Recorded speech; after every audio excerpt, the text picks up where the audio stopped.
Awesome. Well, look, our next speaker is the Director of K-8 Initiatives at Girls Inc. of Sarasota County. She's also the Government Issues Chair of the Young Professionals Group Board of Directors and a member of the Sarasota Junior League. She has her master's degree in public policy with a concentration in poverty alleviation from Heller School of Social Policy and Management at Brandeis University, where she was also the chair of the Leadership and Professional Development Committee in the Student Government Association. Her previous work experience includes working as a Director of Development and Communication at Homes for Families in Boston, Massachusetts, and serving as an AmeriCorps Vista at Communities and Schools in St. Johns County. In her spare time, she enjoys boating and kayaking, yoga, and hanging out with her cat, dog, and fiance, apparently in that order. She is proudly from Sarasota, Florida. Her mom's in the audience this morning, and she's glad to be home and working here in Sarasota. Ladies and gentlemen, please join me in welcoming the youngest speaker to appear on the Downtown Sarasota Condo Association stage, Miss Jamie Minton.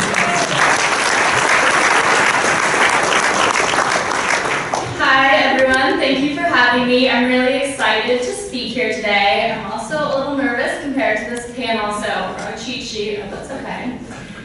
Before I get started on the presentation, I want to share a little bit about myself so you know where I'm coming from. Literally. So, like John was saying, I'm Jamie. I'm the program director at Girls Inc., and I'm also the government issues chair at YPG. I grew up in Sarasota and left, but always with the intention of coming back. Having grown up here, I fully understand the potential of optimal living.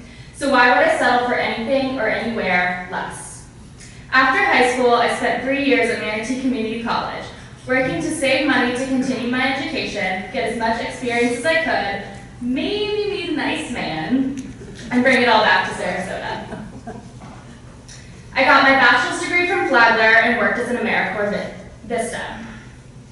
I then had a brief stint in San Francisco, like all young people full of hope and desire to change the world, but at heart, I'm a policy wonk. So, I followed that heart to Boston, where I attained my master's in public policy. I braved my way through the cold for 3 years after that, worked for an advocacy agency, stayed involved with AmeriCorps alums, and yes, met a nice man. Hi, babe. After a record-breaking winter, like John's mom, I covered in my winter clothes, packed the rest of my belongings, and booked it to Sarasota. And now I am home. Now that you know my complete history, we can move on to the subject at hand, but I want to share one more thing about myself first.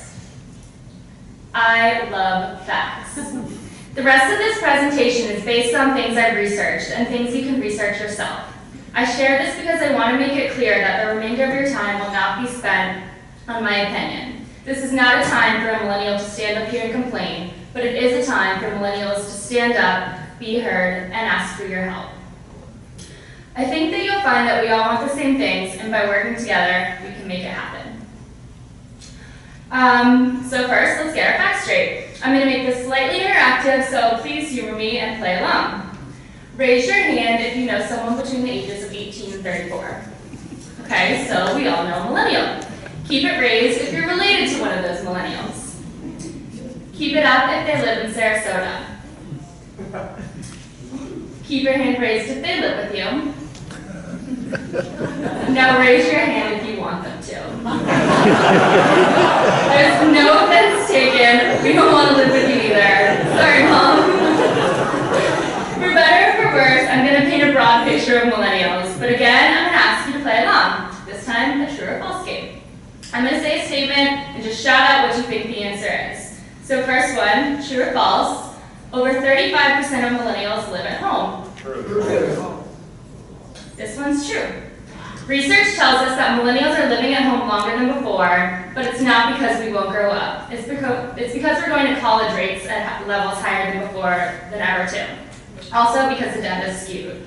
About 56% of 18 to 25-year-olds are still living at home, but that's because the census considers dorms living at home. Yeah. So next one, and just remember, yell out true or false. The millennial unemployment rate is 12.8%. True. This one is also true, but this one is also skewed. 39% of 18 to 24-year-olds are in college, aka they're unemployed. If you take this group out, the unemployment rate for millennials drops to 5.2%.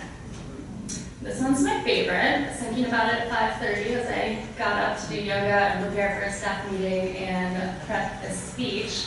Millennials are lazy. False. True or false? False. True. Just kidding. Absolutely false.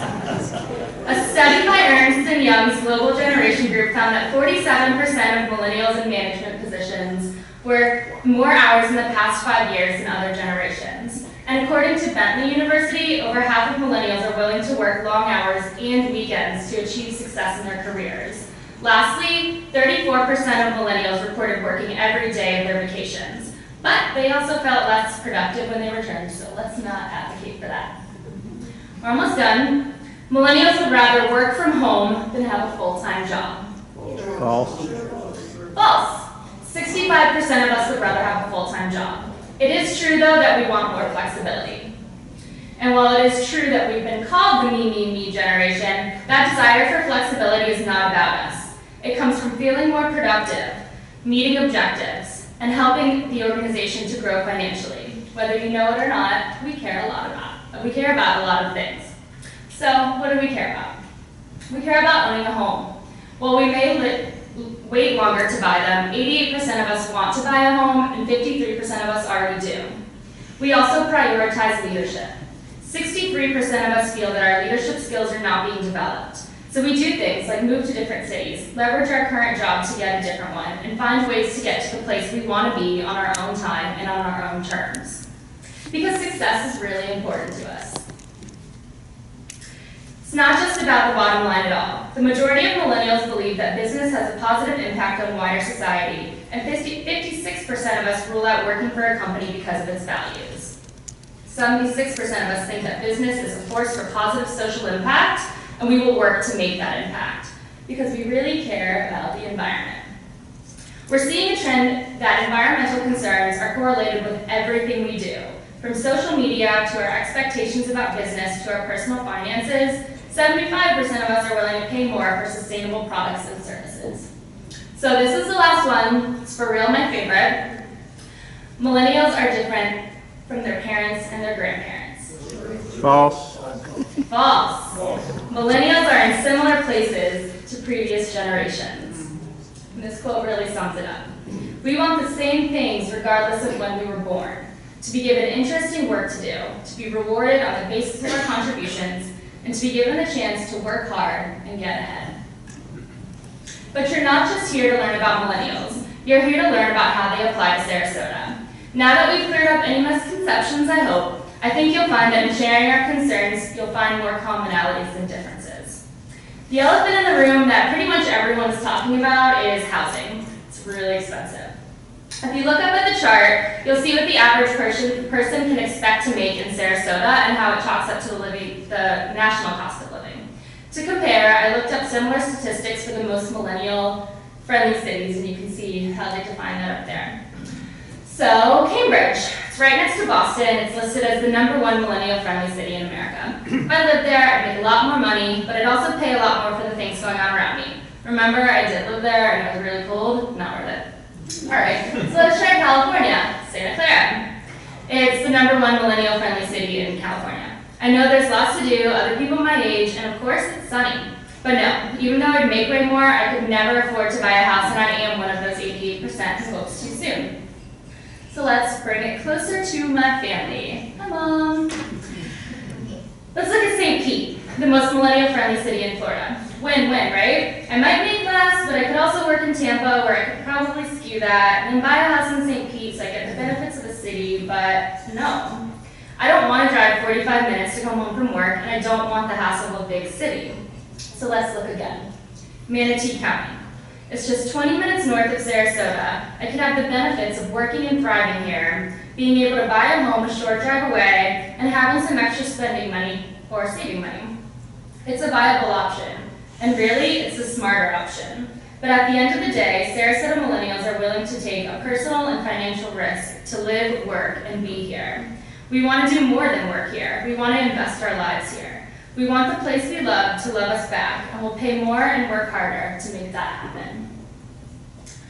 So the other thing everyone's talking about, and the thing you can't not talk about when you're talking about housing, transportation. For millennials, living in Sarasota really means that you need to drive a car where you go, and that's true for everyone. If we could afford to live downtown, we could address and get closer to solving a complaint made by every generation: traffic. Because while the city of Sarasota is not where we live, it is where we park our cars, but we'd prefer not to.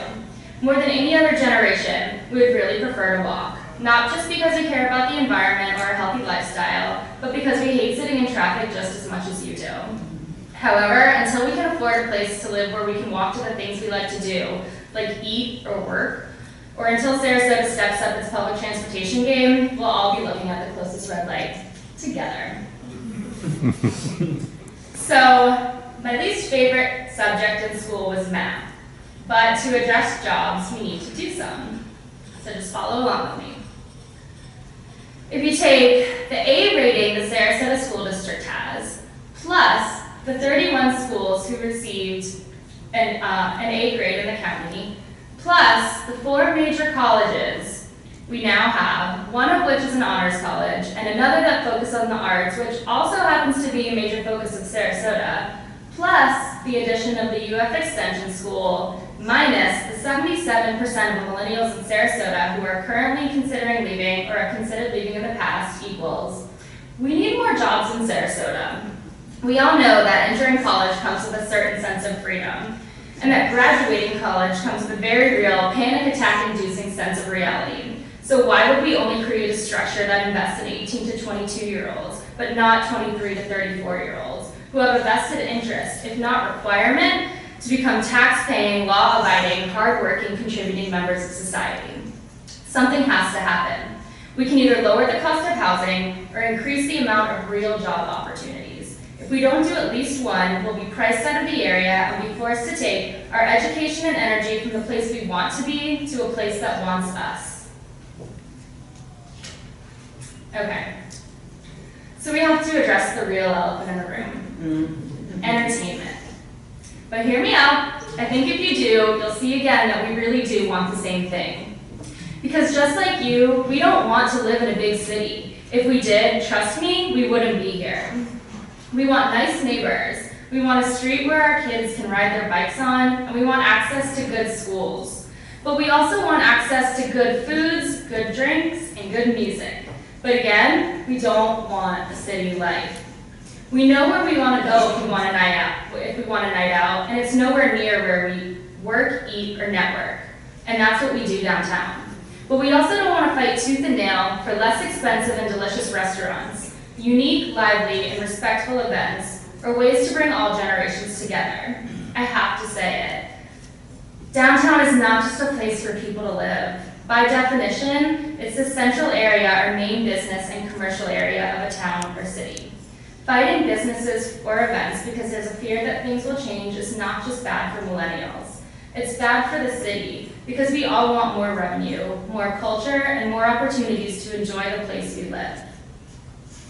Now, I want you to look at this next quote. It was a question that was posed in a local news source referring to Cascanale, and I want to ask you, is this question even worth asking? Can we coexist? Obviously we can. I can't stand up here though and paint the best picture about millennials without showing our worst side. We could do a lot more when it comes for advocating for ourselves and the things we want, and we should, because when we show up, things change. And not to give excuses, but we are in the first stages of our careers, fighting for success for ourselves and our families. So it's really hard to fight for the bigger picture when you're a place where you don't feel wanted. In everything we do, we get the message we're not a priority, and what's worse, that we never want to grow up. You can't help but feel disenfranchised when that's the ongoing message you receive. And when important conversations and votes are happening when we're working, we can't feel connected.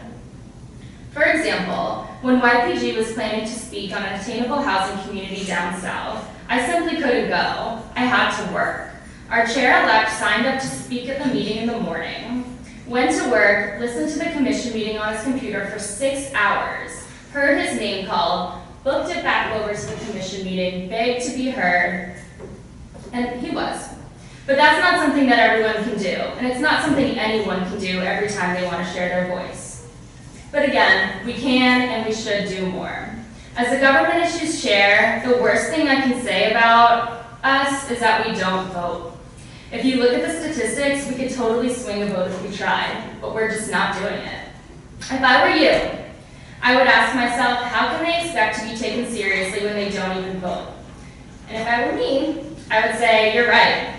But don't judge us by our level of engagement every 2 years. Judge us by the hours we work, the families we raise, and the time that both of them taking away from participating in an election that we don't feel included in. I would also say we need help. You clearly have the wisdom and experience to help us, and that's what I'm here to do. I'm asking for your help. Help us by knowing who we really are and what we really want, instead of letting the media or a select few individuals define us. Help us afford to live here. Help us grow so we can get good jobs and plant our roots, just like you did. Help us figure out our future here, because we all play a role in keeping Sarasota beautiful, not just now, but for generations to come. And you don't have to look hard to know how to help us. There are cities across the nation who recognize that millennials are the largest generation we have, and by not including us in their efforts, they're messing with the next one. So let's stop talking about the problems and start coming together to identify and implement solutions that work. They're out there. Across the country, over 200 communities have inclusionary zoning policies that carve out and solidify the place for a diverse population. In Boston, the city that's separated from the most millennial-friendly city by a bridge you can walk over, there's a housing lottery. People of particular incomes, my income, can apply to be in a lottery and win access to housing in the middle of a city they could otherwise not afford to live in. There's also policies to ensure that those who work hard don't have to sacrifice everything. But they also do one critical thing. They collaborate. The city saw a problem with the fact that the people who go to school in Boston and the people who work in Boston can't afford to live there. So through long conversations and a commitment to finding a solution, over 25 agencies work together to do so through innovative ways. And while this formula can't be applied to every project, it does serve as a template for how to create a novel approach to the real challenge of the housing shortage we face today.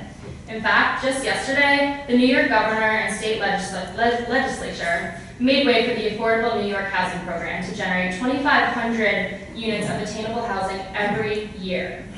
I'm not saying that Sarasota needs to follow in these steps, but I am saying that there's a path to look at in order to create our own. I'm also saying that if we want to create a path, we need to do it together.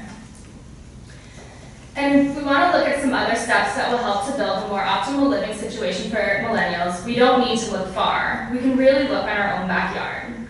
Tampa is actively seeking ways to bring more millennials to the area.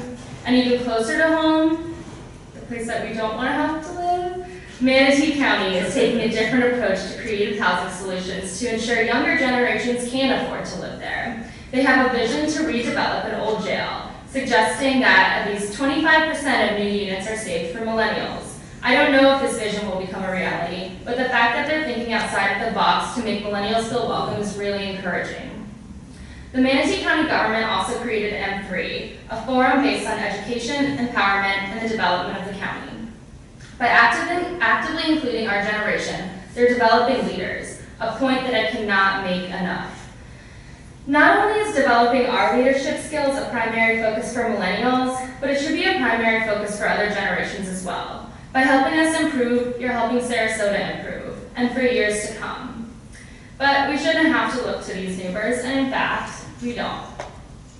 There are people and organizations here who are investing in millennials right here and right now, because they know that their investment will have a higher rate of return in the future. For example, the Hub and Bold are co-work spaces that provide both artsy and business types the chance to chase their dreams, and they also provide the support necessary to turn those dreams into reality. The consortium of colleges on the Creative Coast encourages students to explore other colleges in the area so they can expand their interest even if their current college doesn't include it. And the Young Professional Group's mission is to enrich Sarasota by connecting area young professionals to the community they love. And that's an important mission. It's not solely focused on young professionals, but it does focus on how to ensure we're connected to the community. It's a solid base, but we can't reach our mission without you. So what's next? I think this quote is a really good example of what direction we should all be looking. I won't read it verbatim, but it's essentially asking you to ask us how to help, what we can do more of, and what we need to do it. And well, you may not have asked this yet, but I truly hope you will. In the meantime, I went ahead and asked some of these questions to the Community Committee, a group of millennials who have the desire to make an impact through direct service, policy advocacy, or both.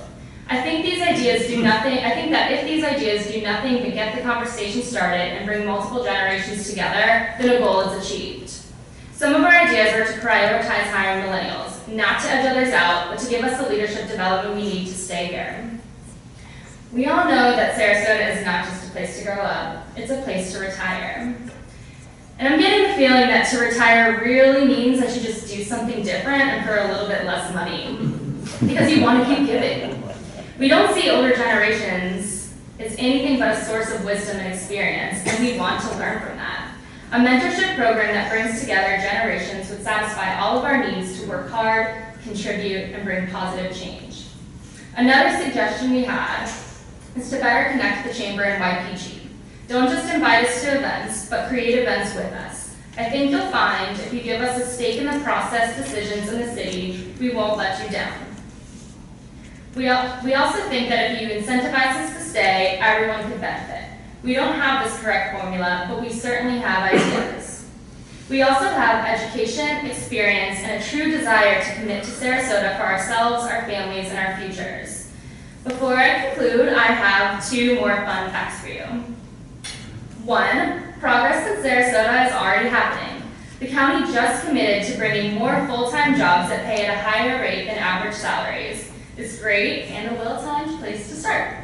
And 2, did you know there are awards for the best intergenerational city? I didn't before this presentation, but now that I do, I have a goal and I hope you'll join me. Again, I will ask that you see millennials for who we really are and what our potential is, and then I'll ask for you to help us get there. And hey, who knows, we could maybe win an award in the process. I'm not saying it won't be easy. In fact, I know it won't be easy at all. This is another quote from a local Sarasota publication, and I won't read this word for word either. I probably really could have just shown this quote for the past 20 minutes because it really reinforces the point that we want to make. We don't want to choose between affording to live and optimal living. And I really don't think we have to. Through collaboration through this collaboration that a thriving city requires, I know we can work together to make the city a place that welcomes everyone. So like I said, it won't be easy, but we all know it's worth it. Thank you.